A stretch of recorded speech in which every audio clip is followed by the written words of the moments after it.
Hi all, and welcome to my new video related to Bitcoin education. And this is the 14th out of 15 video I will make related to explaining the blockchain. So we are almost at the end.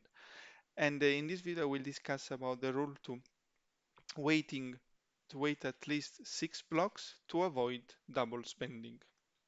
This video is for educational purpose only. It is not a financial advice.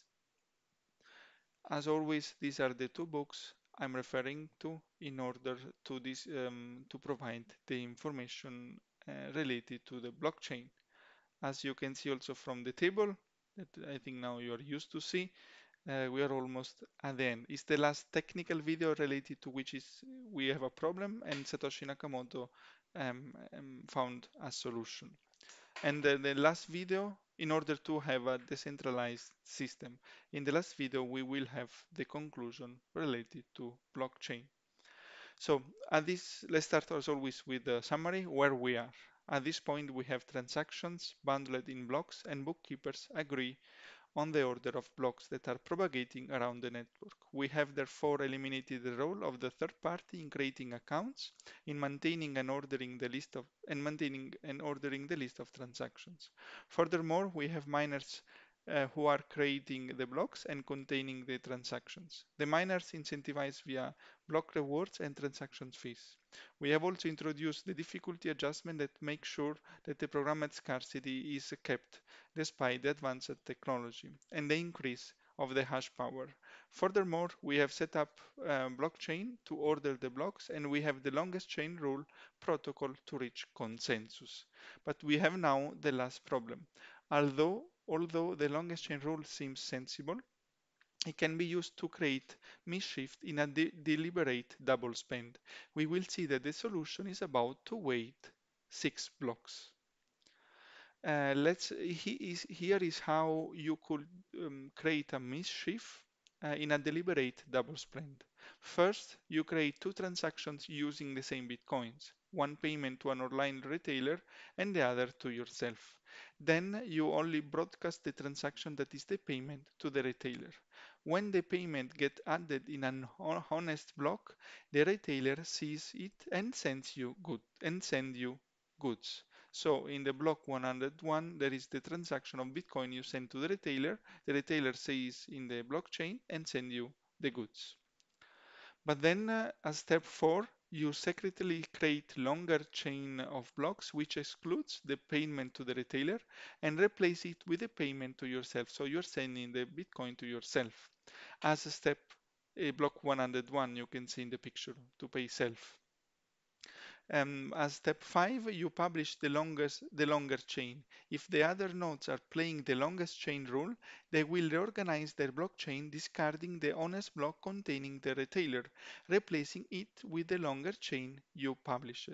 So the longest chain will be adopted will be block 101, where you pay by yourself and then you pay to yourself, then block 102, while all the transactions that are not they are contained in the block 100x 101b, let's say, that where you pay the retailer, is called an orphaned block.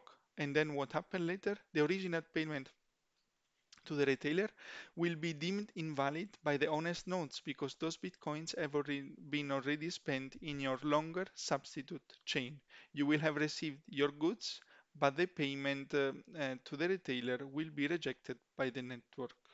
You see block 103 will be payload retail transaction that will be rejected because there are not any more Bitcoin available.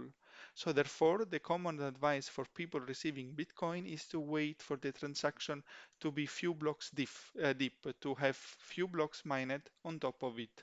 This gives the comfort that the transaction is settled and can be easily unwound.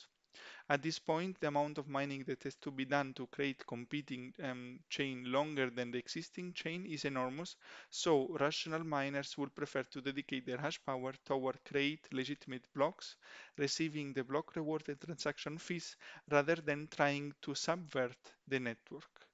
So, and with the 6 blocks, people are enough confident to say that it cannot be substituted. To put in another way, it's deliberately hard to generate a valid block. Therefore, if someone wants to replace want to replace blocks, they have to create blocks quickly and overtake the rest of the presumably honest network. This is another reason why people say Bitcoin blockchain is immutable and cannot be changed. However, if more than 50% of the total hash powers of the network is used to rewrite blocks, then it will be able to do so because it will create blocks faster than the other less powerful half. This is called the 51% attack. Small amount of hash power can also be used to rewrite the blockchain, but with a lower probability of success. 51% have been successfully performed on unpopular coins with few miners, but not in Bitcoin and in blockchain, not the blockchain of Bitcoin. So here we saw that the common advice is to wait 6 blocks for big transaction. Big expenses is better than the retailer in order or the merchant in order before sending the goods wait at least 1 hour. Now let's discuss the last topic of this video, will be in the last topic before the conclusion. Bitcoin is digital money, but it works like a digital cash. And for every payment, you need to specify exactly which specific Bitcoins you are spending. It's like when you have cash. And in fact, if you receive 1 Bitcoin and you want to spend zero point 0.3 Bitcoin, there will be two transactions. Zero point 0.3 Bitcoin sent to the address of the retailer and zero point 0.7 Bitcoin sent to another address that will belong as well to you. In reality, a bit less due to the transaction fee, but let's say zero point 0.7.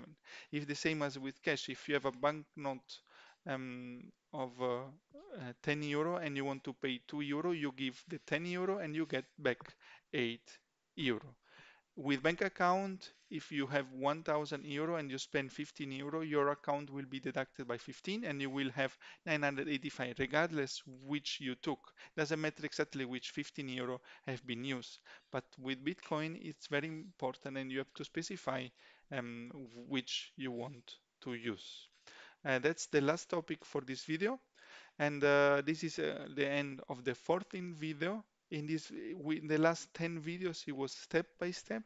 All the issues we had to move from a centralized world to a decentralized world should be now clear. And then I will make the last video related to the conclusion of the blockchain. I hope these steps were easy for you to understand and helped you to understand this this great technology. Thanks and see you in the next videos. Bye.